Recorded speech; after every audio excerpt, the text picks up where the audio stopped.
Hello visual novel fans and welcome to a new and slightly different type of video for this channel. Here we will be covering and reviewing VNs that at the time of the video aren't officially translated. Some of them might eventually get a translation later down the line. In fact, one of the titles in this video alone has already had a Western release announced. But the goal of these videos will be to explore lesser known games and perhaps give a recommendation or two for those who are currently learning Japanese.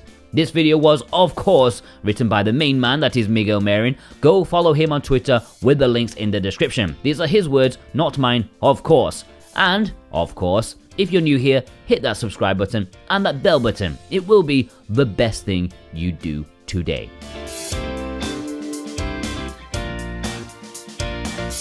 Aonatsu Line has to be one of the more pleasant surprises I've had with VNs in a while. I sort of went into it simply wanting something of a palate cleanser, a vanilla type of experience with some occasional fluff and comedy, nothing much more than that. But what I got instead was a heartfelt and well-constructed romantic narrative that partially caught me off guard. The main theme of the game is about enjoying youth before growing up, which to be honest isn't the most original of themes out there.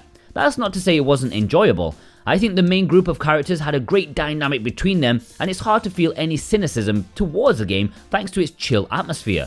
But the two routes from the non-main heroines were a bit too mundane for my tastes. Kotone's in particular felt to me like her development as a character was already done well before her route even began.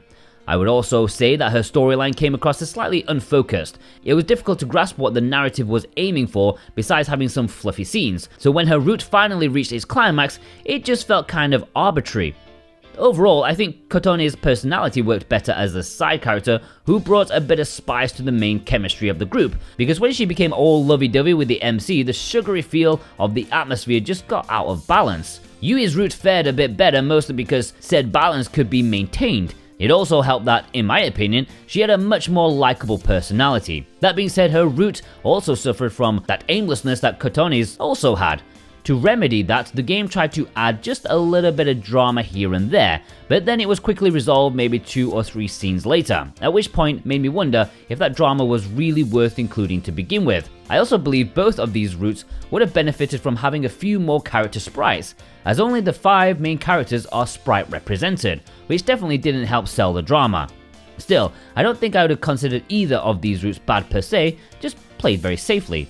But then there was Mickey's route. Before starting it, I already had lower expectations, thinking the game was going to keep being this inoffensive yet kind of average experience, but this route ended up being anything but. By and large, it's the cliched love story of a thick-headed main protagonist and his childhood friend who struggle to realize they both love each other, but what Aonatsu Line does remarkably well is setting up that relationship deadlock in a both believable and refreshing manner.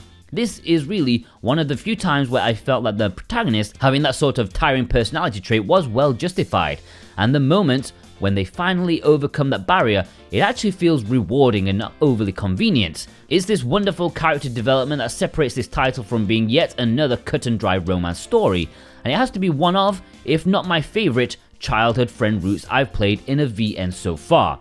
I also respect how this route ended up being greatly conclusive for all 3 main characters, not just Mickey, and as a result it feels a lot better structured than the 2 previous routes did. So as a whole, Aonatsu Line ended up being a lot more enjoyable than what my early impressions led me to believe. It was stellar how it took 2 boring and often frustrating tropes and turned them from cheap narrative tools into well-developed plot elements, even if some parts were rather uninteresting. The strength of that route alone makes this completely a worthwhile experience for any romantic VN fans. An 8 out of 10. Parfait has always been a visual novel I wanted to check out, since it's one of the highest rated games over at EGS, the Japanese counterpart to VNDB. So when the Switch port of this remake came out, I felt it was a good time as any to do so. In short, I enjoyed most of my time with it, but in some aspects it left me slightly disappointed. On the positive side of things, I appreciate how honest it feels, both in its approach to the characters and the romance itself. The protagonist would often earnestly recognize his own faults and shortcomings. For example, there was one scene where he straightforwardly admitted choosing a girl over someone else simply because she made an advance on him first. And speaking of confessions, I found him to be refreshingly and realistically awkward, while still keeping some idealistic romanticism to them. Overall, the game did a really good job at representing a mature romance without coming off as overly condescending. But on the other side, the roots themselves just felt slightly lacking. While the drama and its themes didn't feel forced, in my opinion, the way it was often resolved just wasn't satisfying enough. I think that's mostly due to a couple of things. Firstly, once the actual main conflicts appeared, it didn't take long until it was completely resolved. Admittedly, this could be seen as a positive, as it means that the pacing never slows down too much, but I think a handful more gloomy scenes would have made the resolution more impactful. And secondly, when reaching the conclusion, every route did the exact same thing, where it hid the MC's actions from the player, to then surprise you at the end with an unexpected revelation. I get that this is to give one final twist to each route, but after seeing it repeated a couple of times, it just became too predictable. There was, however, one route that clearly received a lot more attention in terms of plot complexity, which made it stand out from the rest. I found the foreshadowing to be quite clever, and the climax was indeed rather good, as it managed to suddenly give that one character a lot more depth in one single scene. Although once again, I do wish this final act lasted for maybe 1 or 2 hours more, because what came after it felt abrupt and somewhat rushed. Even so, despite my issues with some aspects, I still had a fairly decent time with Parfait. It's one of those games that, at the very least after finishing it, it leaves you with something to think about. Its mature approach to romance hit really nice balance between realism and idealism, which gave it plenty of memorable moments. While I did leave with an unshakable feeling of frustration in some areas, one could also take that as a sign as I simply wanted more of it. A 7 out of 10. Maple Colors was one game that caught me off guard by how much I enjoyed it. It's a visual novel mostly focused on its comedy, basically flooding most scenes with ridiculous gags and silly jokes. But let me first be clear about one thing. The game isn't clever. It never is, but it also never tries to be. It feels like that sort of friend who tells jokes simply to amuse themselves, but whose sense of humor is for some reason highly contagious, so you end up laughing alongside them. This is probably better seen in the cast of characters itself, with them ranging from relatively sane characters, such as the main heroines, to off-the-wall crazy ones like the pink afro-sporting dude who never lets out a single word. Where Maple Colors really stands out is getting the most out of this bundle of weirdos, always giving them fun interactions with constant quips at each other. Best of all, the element of unpredictability is never lost throughout the entirety of the game. You really never know when the game is going to throw a dumbass joke at you. It's in the actual character development where I think Maple Colors slightly falters. Once you reach the second half of the game, you finally are able to go into the main heroine's roots. It's just that some of them are very thin in terms of content and depth. Another issue I had, and this is with all the routes in general, is that the main conflict almost always surrounded the boycotting attempts from the drama club rather than the actual character development of the heroines, making most of the routes feel a bit samey. Out of all of them though, Mirai and Momiji were the two girls whose routes were the most meaty. Momiji's route in particular was honestly fairly solid and quite entertaining throughout, with its conclusion being surprisingly good. The game's biggest drawback, however, has to be the absurd difficulty. During the gameplay segments, you're asked to find and recruit your classmates by doing them favors or maybe clearing some minigames. It's just that some of the conditions to do so were at times way too cryptic, such as being at a designated place during an incredibly narrow time frame. Also, some require you to pick up and use certain items, but to be honest, the inventory system is kinda crap. You can only hold a maximum of 3 items at a time, pick a 4th, and the first one you got gets completely removed out of your inventory.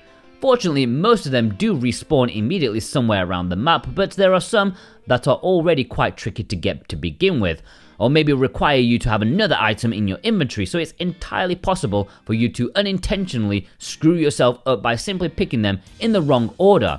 This should go without saying, but if you're going to play this game, you need to play using a guide. The weird thing is, even though the game should have been by all means a frustrating experience, I simply can't bring myself to hold any grudges against it. Whatever complaint I had regarding its gameplay systems or relatively insubstantial routes was immediately overshadowed by its sheer energy and out of the charts level of charm. There's no doubt that this is in great part due to the humor being the exact type of dumb stuff I'm into.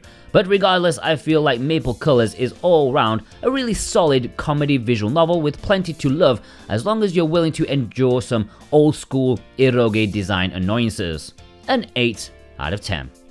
Our last game of this review roundup will be the visual novel made by the legendary eroge developer Elf, titled Boku no Kanojo wa Gatenkei. Well, that's just the first part of it. The full title actually looks like this. Yeah, I ain't gonna read that. In reality, it's not as long as it seems, it's just that the game uses 4 main chapters titles and puts them together, with the final word hinting at what type of game this is. This is indeed a Netarare, a story centered around infidelity themes. NTR is certainly a slightly controversial genre among VN fans, or even fans of anime-related media in general, although personally, I neither hate nor love it. My main issue with the genre as a whole is how formulaic it tends to be, with the same 3 main character archetypes always playing the exact same roles. And while it's not like this game really steers away from these, it's a story that truly excels in 2 areas, mainly its build-up and its showing the consequences of infidelity. As previously said, the game is structured into 4 separate chapters. The first one, which could be translated as My Girlfriend Does Physical Work, or My Girlfriend is a Blue-Collar Worker, is a chapter where the protagonist gets to meet Misaki and how their relationship evolves into a romantic one. I was surprised by how sincere and heartfelt this chapter was, which only made me more uneasy by the inevitable outcome of the story. The second chapter, translated as to What She Did to Me, takes place after they become a married couple.